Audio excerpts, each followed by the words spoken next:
Doğal Düşün TV'ye hoş geldiniz. Bu videoda domatesleri askıya almak için pratik bir metodu anlatmaya çalışacağız. Özellikle sırık domatesleri askıya almak önemlidir. Ancak yer domatesi diye tabir ettiğimiz domatesleri de farklı sistemler kullanarak topraktan bağlantısını kesebiliriz. Bu bize toprak kökenli sorunları ortadan kaldırmak için avantaj sağlar. Bu uygulama için farklı metotları deneyebilirsiniz. Hepsinin kendine göre artıları ve eksileri olabilir. Toprağa çaktığınız kazıklara domatesleri bağlayabilirsiniz.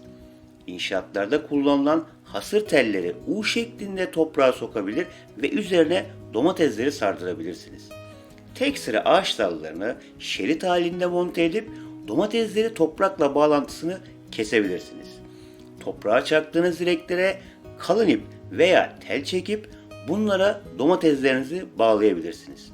Uygulayabileceğiniz metot çok. Size en uygun olanı belirlemek ve bunu yapmak size kalmış. Ancak biz size basit ve uygulaması kolay bir metottan söz edeceğiz.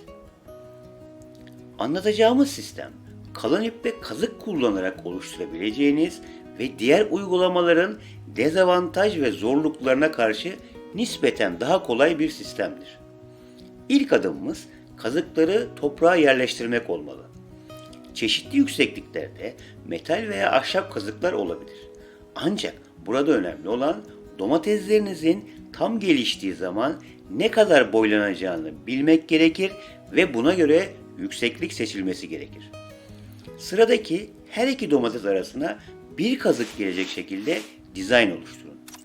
Sistemin ana güç merkezini tek hat üzerinden yapacağımız için kuvvetli bir yapı oluşturmak önemlidir.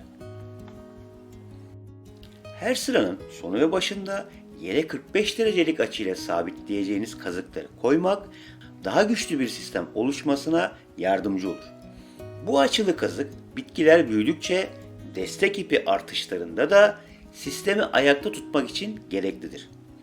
Kazıkları çeşitli araçlar kullanarak sabitleyebilirsiniz. Sizin için en uygun olanı seçin. İster bir baltanın arkası olabilir, isterseniz metalden yapacağınız bir aparat olabilir. Tüm kazıkları yerleştirdikten sonra iş ipleri germeye geliyor. Bu yöntem için sağlam bir ip, kemerinize monte edeceğiniz ipin içinde olduğu bir kutu ve yarım parmaklık su borusu yeterlidir. Kullanacağınız boru ipleri sistemde hareket ettirebilmek için size çok yardımcı olacak. Başlamak için sıra başlarına 45 derece açıyla yere monte ettiğimiz kazıklardan birine yerden yaklaşık 20-25 cm yükseklikten ipi sıkıca bağlamak gerekir. Bir sonraki kazığa aynı seviyeden ipi sarın ve bu işlemi birkaç kere daha yapın. Bunun sonuna kadar devam edin. Ve sona gelince ipi tekrar sıkıca bağlayın. Bitki büyüdükçe bu işlemi yapmaya devam edin. Sistem anlatılırken karmaşık gibi gelebilir. Ancak bir kez yaptığınızda çok kolay olduğunu anlayacaksınız. Bir videonun da sonuna geldik.